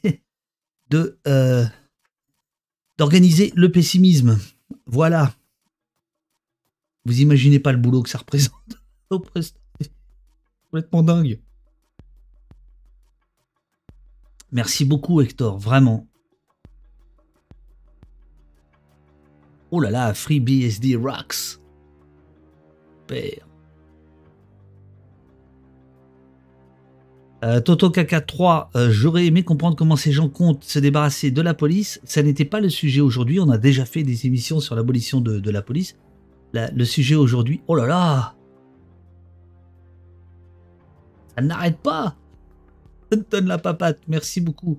Le sujet, c'est simplement, est-ce que ces questions peuvent être abordées? Voilà, c'est tout. Ce ne sont pas des sujets de haine ou de racisme. C'est pour ça que je voyais tout à l'heure des gens parler de Zemmour. Est-ce que c'est la liberté qui est attaquée quand Zemmour est comment dirais-je? Non, oui, je suis pessimiste mais joyeux. On peut. Qu'est-ce que vous faites là? Monde fou. Vous déconnez. Incroyable ce qui se passe.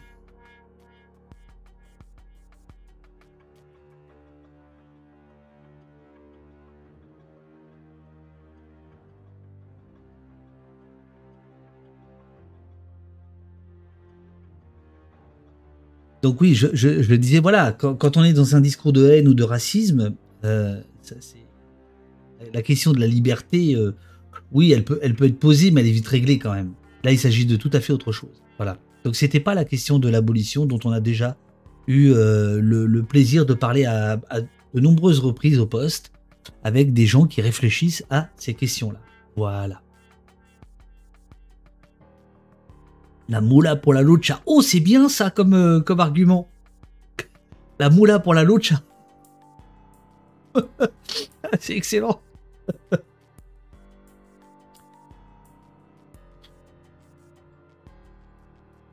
Alors, chers amis, je me demande si je ne serai pas là à 14h30, si vous le voulez vous-même, pour écouter la conférence de presse de Marine Le Pen. Parce que figurez-vous que, a priori, Marine Le Pen, Marine Le Pen, fait une conférence de presse à 14h30 autour du renforcement de la démocratie en France. C'est quand même dingue. Donc je me dis que ça pourrait être pas mal qu'on l'écoute. 14h30.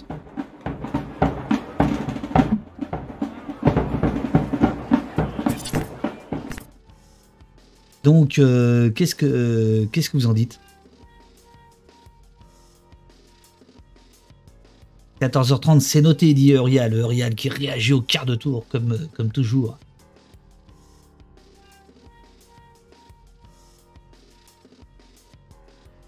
Alors, 14h30, ok, on va faire ça. Il faut juste s'assurer qu'il y ait un signal quelque part.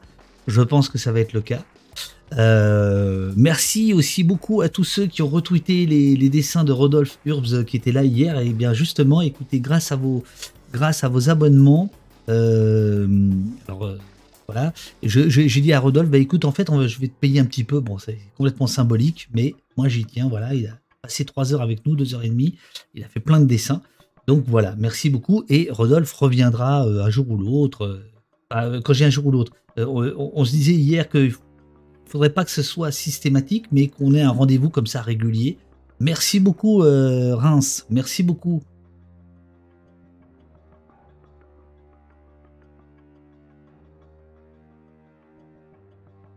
Merci, John Rakan. C'était génial, Urbs, dit Wokist. Voilà.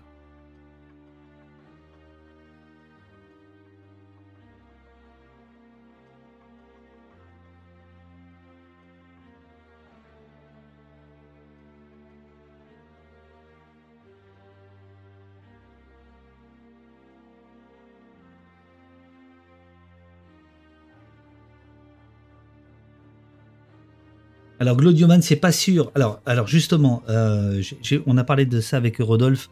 Est-ce que il peut revenir le 25? C'est pas sûr parce que pour des problèmes techniques. Voilà. Alors le 24, il sera à la soirée de Guillaume Meurice, à laquelle en fait je crois pas qu'on va pouvoir assister pour des raisons de jauge Covid, mais peut-être qu'on va, je sais pas, on verra. Et si on est tout en train d'essayer de faire pour que Rodolphe puisse être là lundi 25 au matin. Mais à ce moment-là, peut-être que ce serait uniquement les dessins. Il n'y aurait pas sa caméra parce qu'il sera à distance, quoi. Voilà, c'est ça le souci, quoi. C'est ça le souci. Mais on est en train d'essayer de monter ça. Mais je vous dis, bon, voilà, c'est symbolique, hein. Mais on va lui donner un peu de moula, quoi. Voilà, la moindre des choses. Qu'est-ce que je pourrais vous dire d'autre? Donc 14h30 Le Pen, on va essayer de faire ça. Demain matin 9h, on va se marrer. Attendez, je vais les images, on va se marrer demain matin à 9h. Qu'est-ce que je cherche? Ça, Fox.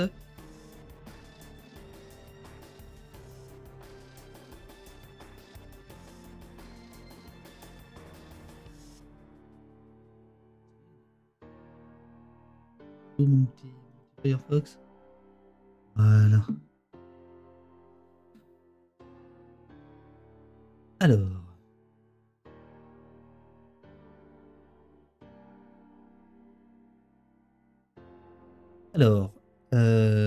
donc, demain. Voilà, demain, De Gaulle, Giscard, Mitterrand, Chirac, c'était mieux avant. Les premiers documentaires en immersion de l'ORTF avec Pauline Baduel de Madeleine. Pipolisation et politique, ça remonte à loin. Ça remonte à la première chaîne en noir et blanc, à l'ORTF, avec Pauline Baduel de la plateforme Madeleine Ina. On regarde les premiers docs en immersion, c'est demain matin. Des grandes heures de la télévision française. Voilà, donc on verra Chirac, on verra Giscard, on verra De Gaulle, on verra Pompidou, on verra Mitterrand. Je l'appelle comme ça. J'ai le droit de l'appeler comme ça. Voilà, ça c'est demain matin. Pour jeudi, je sais pas encore ce qu'on va faire jeudi matin. J'ai pas d'invité pour l'instant, mais j'ai l'impression que ça nous fait du bien de discuter, de faire Tech1000 et débat. Donc a priori, je pense que jeudi matin, on sera tranquillement. Merci Guarius de remercier, ça fait du bien, c'est génial. Effectivement, toute cette solidarité, ça fait du bien, vraiment, vraiment.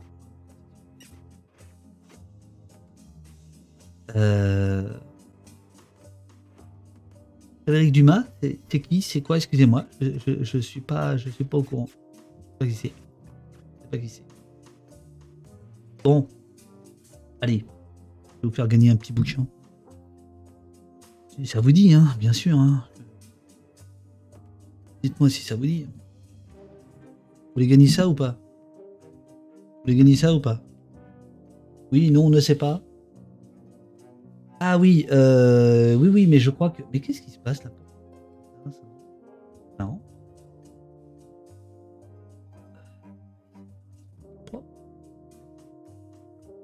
Ah, je comprends. Voilà. Alors.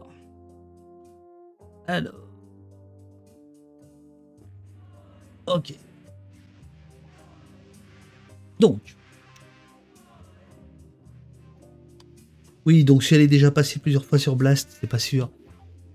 Donc, Pierre, toi qui as lu le livre, tu sais bien que ce livre... Enfin, tu sais bien, j'espère que tu considères que ce livre peut se lire après les élections, puisque c'est une fable qui va bien au-delà de l'élection dans ce moment. Jamais entendu parler de ce livre. Quelqu'un a des infos? Alors, oui, tu regardes. Ici, tu vas avoir des infos. Le nom de l'auteur me dit quelque chose.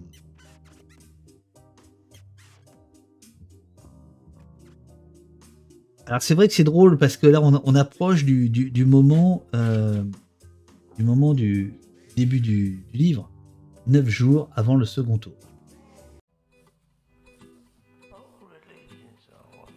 9 jours avant le second tour. Alors, allez, on fait gagner à tout le monde aujourd'hui, puisque l'autre jour, c'est... Alors, que je cherche... Ouais, non. Oh, pardon, je fais n'importe quoi. Voilà, ok. Attention, c'est parti les amis. Le tirage au sort est lancé. Pour y participer, vous devez taper dièse corruption dans le chat séance tenante. Pour rappel, tous les tirages au sort d'Opost s'effectuent sous le contrôle de l'IGPN. Merci aux donateurs, aux abonnés qui nous permettent de payer les frais de port, même modiques, tout donc compte. Et maintenant, allez à Jacta Est. Voilà. Donc, oh bah voilà que Valeurs Anarchistes offre un abonnement à François. François, qui fut des tout débuts d'Opost. Et dont on entend encore de temps en temps des musiques.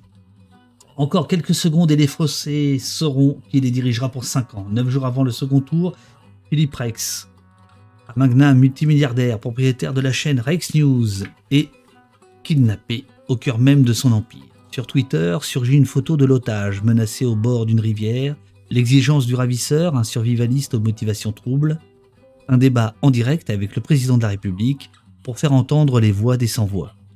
Ainsi déraille la politique, emportée par les extrêmes, les mensonges d'estrade, la manipulation et la passion cynique de notre époque. 8, 7, 6, 5, le compte à rebours est enclenché.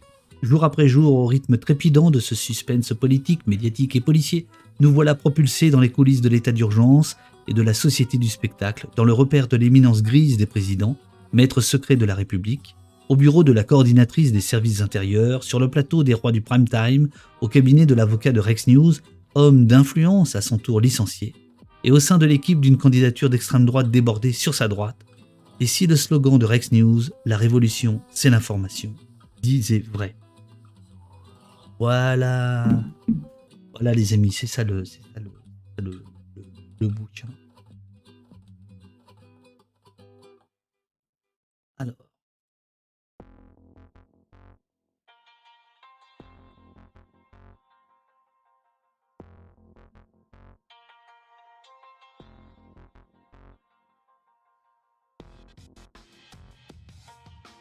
Hop, hop, hop, hop.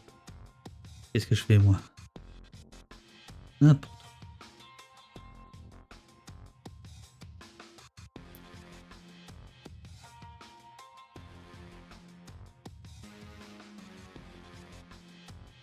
Quel âge aujourd'hui? Voilà. Je vous mets quelques échos de la presse. Voilà. Une intuition phénoménale, une écriture en rafale, Arnaud Vivian, Radio-Canada. Un roman politique sous tension, un récit haletant, Street Press. Une véritable plongée dans les rouages du pouvoir, France Info. Un thriller politique à lire de toute urgence, Luma. Ça claque comme un coup de semonce, La Dépêche. Une fable ironique et cruelle sur le système politico-médiatique, Télérama. Un ouvrage drôle et parfois désenchanté qui veut réveiller les consciences, Les Échos. Un thriller sombre et nerveux, griffant le le politique autant que le médiatique, la liberté. Un brûlot satirique aussi bien réjouissant que désespérant le ravit. La forme passionnante du thriller et la lucidité d'un essai, on en ressort secoué. Lu Compagnie, lu Sienko, et un roman mené tambour battant pour Mediapart. Voilà, voilà les amis. C'est chouette de lire ça parce qu'en ce moment c'est un peu rude, je vous le cache pas. Donc si vous voulez retrouver les la presse, c'est ici. Vous voulez voir les liens et tout. Voilà. Et pour ceux que ça intéresse, nous avons des rencontres et des signatures. Les prochaines, c'est quand ? C'est jeudi à Lille, jeudi soir, librairie Place Ronde à Lille, et vendredi chez les copains de Libertalia à Montreuil, le 19 avril à Montpellier, la Carmagnole, et le 23 avril au Salon du Livre, Festival du Livre de Paris. Voilà, vous pouvez retrouver tout ça sur mon site. Voilà. Jamais à Marseille, mais si, je viens, mais sauf que Marseille, il faut trouver une librairie, ce sera avec grand plaisir. À lire de toute urgence, nous dit Glaudio Hebdo. Va falloir reparler de rencontres, signatures et LDH à Toulouse, David. Je te renvoie un email avec grand plaisir. Le 15, c'est à J-9. Absolument, Lionel.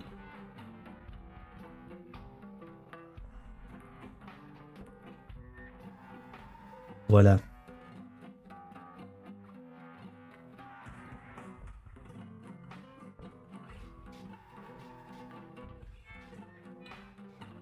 Donc, on se retrouve à 14h30 pour Le Pen. On va faire le tirage là, dans quelques instants.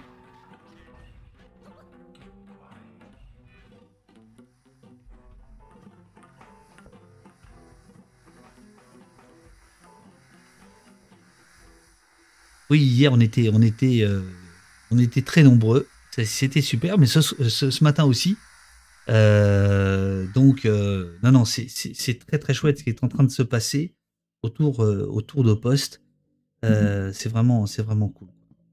On me raconte que ce David Dufresne, il est en train de faire un carton sur Twitch. Son stream s'appelle Au Poste. Alors voilà les amis, on va faire le tirage au sort dans quelques instants. Je vous laisse faire le décompte si vous le voulez bien. Voilà. Et j'en profite, meilleur ami de la police et du café, de la tendresse utopiste, un grand merci d'avoir suivi ce nouvel épisode d'Opost. Merci aux incroyables modos de la paix et Ed Techno, Eurial, Jessie, Robin et Olivier. Pour cette session, la brigade souhaite la bienvenue aux officiers subscribers François, Unexpected, 14e mois, Guarius, Shadow, 1 mois, Hydro, Pinobisme, Dark Mireille, Sorenette, Kiki, Tovista, Bakumbak, Grandet, Atoutani, 2e mois, Monoc, Herbert, Bertom, Free, BSD, Rox, Tony Lithium, Isan, Douane, Cuvaju, Spirit to Face, Filmar, Ecodos, c'est quoi ces noms de cons? Nico Lavich, Amok Lofer, I Got So Close to You, je crois, Mr. Pickwick, 3e mois, Célandine, 2e mois, Magnotte, 2e mois, Dolph, Android, 4e mois, et Mirko, 8e mois. Généreux indicateurs et subgifters aujourd'hui, merci infiniment à eux. Valeur anarchiste, Hector, qui a offert 10 abonnements, Donna Papa 3 abonnements, Manfou 5 abonnements, et Reims 20, qui en a offert 5. Merci beaucoup à vous tous. Et n'oubliez pas, pour ceux qui veulent, pour ceux qui peuvent, les dons sont le meilleur moyen pour nous. Même un don... le prix d'un café, surtout un don, le prix d'un café, on prend. Voilà. Alors, Lionel est à 11. Lionel, je ne sais pas si tu as vu, tu es fait partie maintenant d'une vignette d'Opost. une vignette de présentation. Tout simplement Reims vend. D'accord. Ok. Merci beaucoup. Merci infiniment.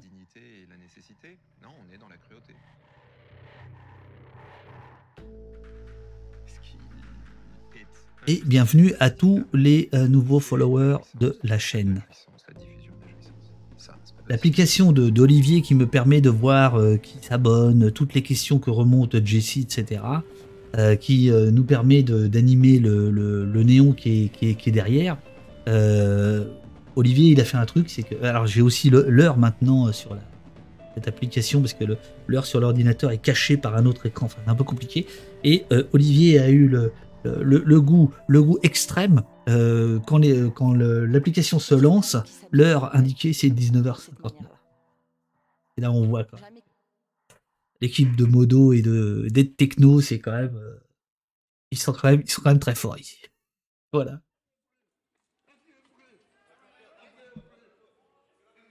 Alors, on est à 4 pour le... Le père de famille a crié 7 fois « j'étouffe » avant de perdre connaissance le 3 janvier 2020. Voilà. Je l'ai trouvé, ton petit easter egg. Absolument.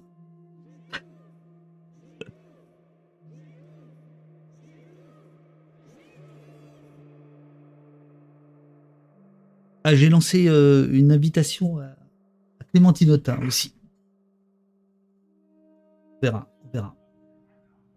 La semaine prochaine, on sera, du fait qu'il y a le week-end de Pâques, on sera peut-être en stream camping. Hein. On va renouer avec cette tradition. Merci beaucoup pour vos mots. Alors, on en est où là? Le tirage au sort, on doit le faire, non? Pas. Oui, c'est ça. Merci beaucoup, Pimic. Merci beaucoup. Alors, attention, c'est parti. Pic. Alerte à toutes les voitures. Le tirage au sort désigne gagnant Nord-Marine. Nord-Marine, est-ce que tu es là? Attention, Nord-Marine. Nord-Marine, est-ce que tu es là? Il faut réagir, Il faut réagir.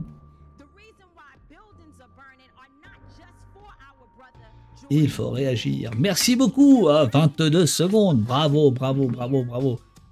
Tu vas recevoir ça. Et pour cela, Uriel t'envoie un petit DM. Si tu veux que le livre parte cet après-midi, parce que là je fais les envois de la semaine dernière, il faut que tu m'envoies un petit email avant 14h. Quoi. Voilà, ce serait super. Chers amis, c'était un bonheur. Même si c'était encore une fois un peu lourd, quoi, le sujet.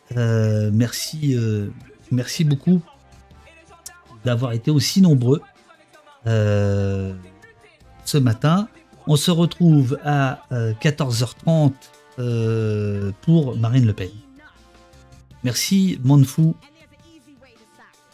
Merci Blablalo. Bonne journée à toi aussi. Bonjour Nord-Marine, je suis ravi, c'était ma première participation. Donc ici, la satisfaction du client ou de la cliente, c'est notre credo ici.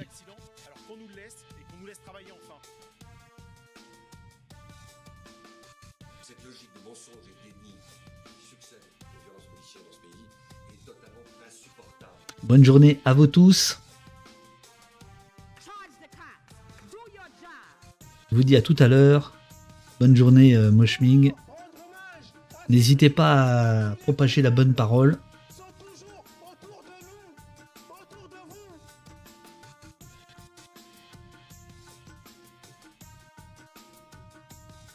Faut pas avoir peur de se battre et de marcher et de demander nos droits. Quand la police tue, il faut que cette police soit condamnée.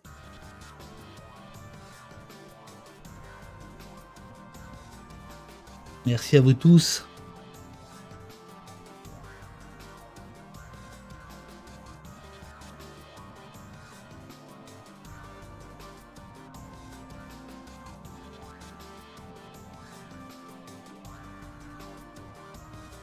Allez, on fait défiler une dernière fois les crédits et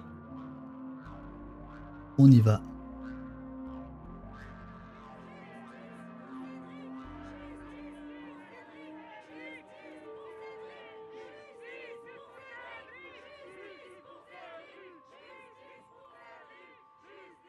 Donc je vous rappelle, la rediff sera disponible tout de suite pour les abonnés et dans 1 heure ou deux pour les donateurs, le temps qu'on la mette sur YouTube, même un peu moins, et pour tout le monde dans 1 semaine. Voilà. Et pour ceux qui veulent faire des dons, je vous redonne le lien ici. Voilà.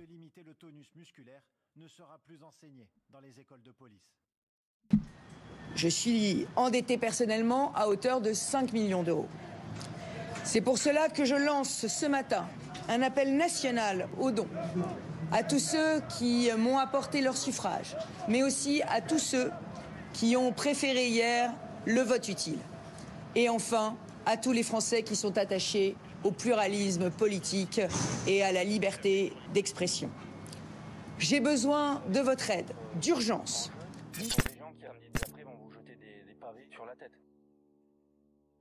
Ah, sentier battant. Nous, on n'a pas confiance dans les gens. Le dialogue est rompu, et pour en gagner, ça va être compliqué. On a plus besoin de soutien dans le cadre des missions qui sont les nôtres que, une fois de plus, d'être stigmatisé. La France aime sa police et il serait temps qu'elle le montre. Faudrait la rassurer, la police. Je vais pas dire l'aimer un peu plus, mais oui, la considérer. Mon cher ami policier, je ne demande que ça. Mais il va falloir que tu m'aides. Il va falloir que tu acceptes d'être filmé. Si on n'avait pas filmé les violences policières de Michel, Michel serait en prison. On n'aurait jamais su. S'il n'y avait pas ces images, peut-être qu'on serait encore dans le déni et dans le mensonge. Ce qu'on sait de cette histoire, on ne la sait que par les images. Il va falloir que tu acceptes d'être contrôlé de manière indépendante. À tout à l'heure, 14h30. Amusez-vous bien d'ici. Et n'oubliez pas, Potvin et autres tentatives de corruption, si l'indépendance n'a pas de prix, elle a un coût. Merci pour vos soutiens. Bon, je comprendrais que vous donniez d'abord à Valoge. Notre ambition première, c'est pas de contrôler, mais de valoriser l'institution. L'IGPN n'a pas fait son travail correctement, car elle n'a pas contraint les policiers